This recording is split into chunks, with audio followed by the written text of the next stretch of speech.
Hello everyone, I am Festus Dadagon, team lead at Shilling Properties.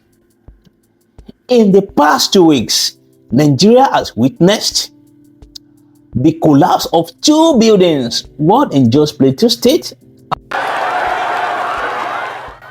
3 days of mourning have been declared by Plateau State government following Friday's school building collapse. As rescue operations continue, emergency officials say the tragedy claimed over 22 lives, with 170 other students injured. And one in the Federal Capital Territory, Abuja. This is what is left of a 2-story building in the Phase 2 Site 2 area of Kubwa, a suburb of the Federal Capital Territory. This tragic event are part of a troubling thread that has seen 135 collapses and 26 deaths between 2022 and 2024, as reported by the Building Collapse Prevention Guide. This staggering statistic demand urgent attention and action. In this video, we'll be looking at the major causes of building collapse in Nigeria and possible solutions, and also the expected lifespan of a well-structured building. So I would like you to stay to the end of this video, as I will be right back.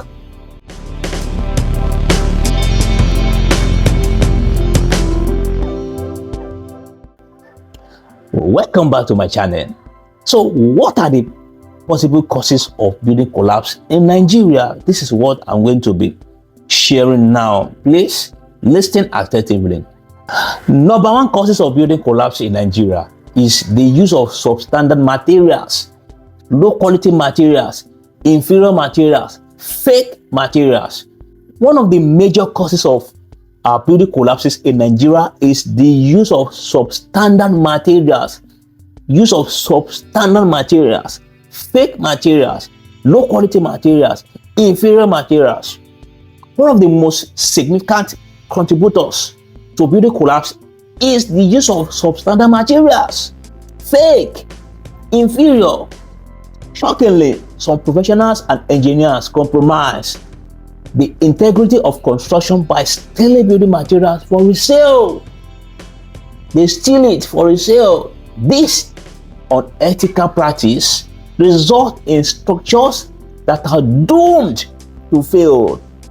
Most of the builders, the engineers, they steal materials. Yeah, we cannot deny the facts. They steal. I've seen it. They steal it. You cannot deny the fact. You know, some of you watching this video, you know, I know, I'm telling you the reality. This is unethical practice result in structure that are doomed to fail. So number 2 is inadequate supervision. Inadequate supervision. Building owners often fail to provide adequate supervision during construction. Please, right? If you are not physically present, get a building supervision that will supervise your project to avoid this nonsense, this mess. Without proper oversight, shortcuts are taken and safety protocols are ignored. This lack of vigilance leads to structural weakness that eventually cause building to collapse. I'm telling you the reality. I've seen a lot. I've seen. Number 3 is negligence. Negligence. Engineers, government officials, and building owners share the blame for the frequent collapse. They all share the blames. Engineers may neglect their duty to ensure safety construction process or practices. Government agencies may fail to enforce building code, and building owners may prioritize cost cutting over safety. This collective negligence underscores a disturbing disregard for human life. Yes, let me come again. I say negligence, the third one, negligence.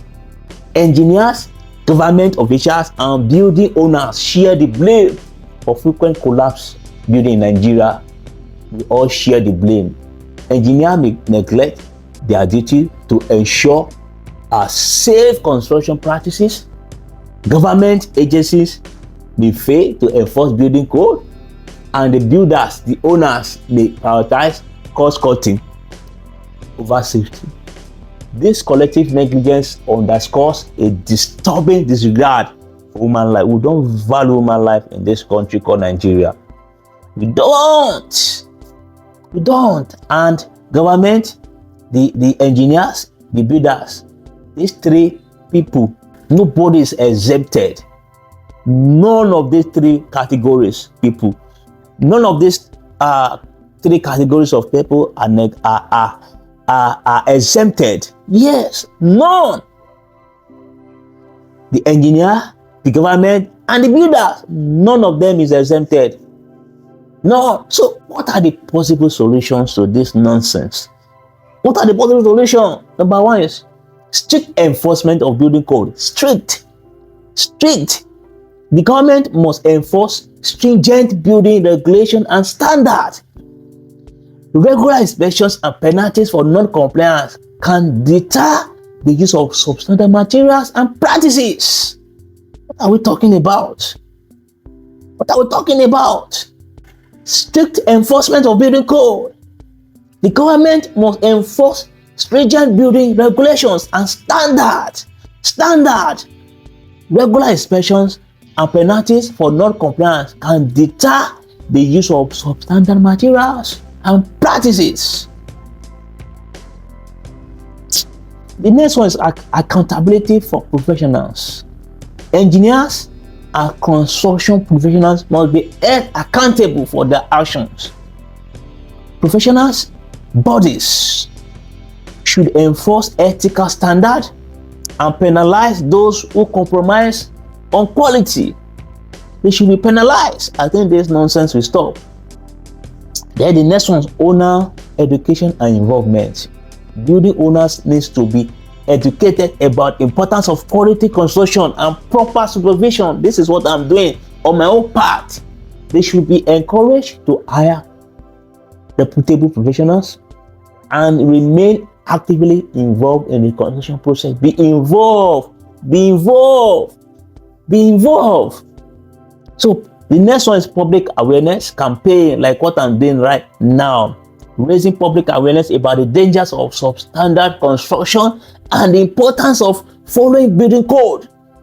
This can create a culture of safety. It will create a culture of safety. Media campaign, workshop, community program can play a vital role in this effort. It will. So, what are the expected lifespan of a well-constructed building? Oh my God. Well, a well-constructed building, based on my own knowledge, a well-constructed building adhering to international standard, not Nigeria standard, international standard, and using quality material should have a lifespan of 50 to 100 years, depending on the type of structure and environmental condition. In many developed countries, building routines exceed this lifespan due to meticulous construction practices and regular maintenance. In a part of this world, Nigeria, we lack maintenance. Oh my goodness. We lack maintenance in Nigeria. And we lack ethical practices. In fact, most times when I see some of the blocks we use in constructing, I feel pained. The block we use in constructing our houses, I feel pained. In Nigeria, achieving such longevity requires a commitment to excellence in construction and maintenance. Let me come again. In Nigeria, achieving such longevity requires a commitment to excellence in construction and maintenance. By addressing the root causes of building collapses and implementing the proposed solutions, we can ensure that our buildings stand the test of time, providing safe homes and workplace for generations to come. The baton.